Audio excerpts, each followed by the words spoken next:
भगवान श्री महाभारत में अनुशासनिक पर्व में भीष्म जी सिखाते हैं, चातुर्वर्ण्यस्य कर्माणि चातुर्वर्ण्यं च केवलम् असृजत स हि यज्ञार्थे पूर्वमेव प्रजापतिः।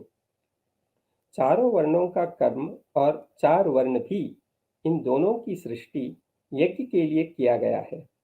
इसमें यज्ञ का क्या अर्थ लेना है? यज्ञों का अनुष्ठान का लोप या यज्ञ भावना का लोप किस तरह से हल किया जा सकता है? यज्ञार्थ ही प्रजा की सृष्टि हुई है ना। यज्ञ के कई भेद हैं, द्रव्य इत्यादि। गीता में भी द्रव्य यज्ञ आदि का वर्णन है, ज्ञान यज्ञ का वर्णन है। इसलिए मंत्र को लेकर मांत्रिक याग और अमांत्रिक याग, याग के दो भेद होते हैं। अमांत्रिक याग में शूद्र आदि भी अधिकृत हैं। इसलिए यज्ञ के लिए यज्ञार्थ ही सृष्टि की रचना हुई है। यज्ञ के कई भेद हो गए, जैसे विषय करण सुरजीव समेता सकल एक तेक सचेता सब कर परम प्रकाशक जो ही राम अनादि अवधपत सोई।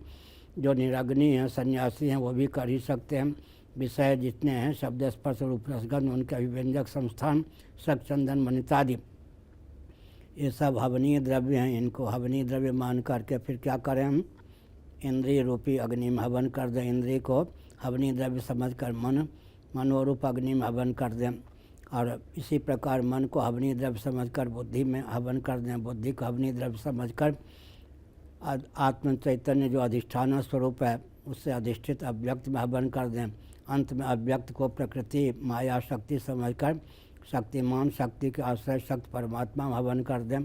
अब प्रश्न उठता है कि जब ब्रह्मा जी से यज्ञों की निष्पत्ति हुई, लेकिन भागवत इत्यादि में ब्रह्मा जी ने यज्ञ किया, यज्ञ की कोई सामग्री तो थी नहीं। उपनिषद के अनुसार जब ब्रह्मा जी की सृष्टि हुई तो आगे तो यज्ञ का प्रादुर्भाव होगा। इसलिए ब्रह्मा जी ने अपने श्री अंग में ही देहेंद्रिय प्राण अंतःकरण जो उनको प्राप्त था, उसी में यज्ञ की भावना की।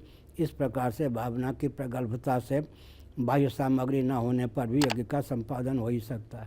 ठीक है, वो ब्राह्मण ब्राह्मण, क्षत्रिय ब्राह्मण, वैश्य ब्राह्मण, शूद्र ब्राह्मण, इस ढंग से अर्थ परंपरा प्राप्त।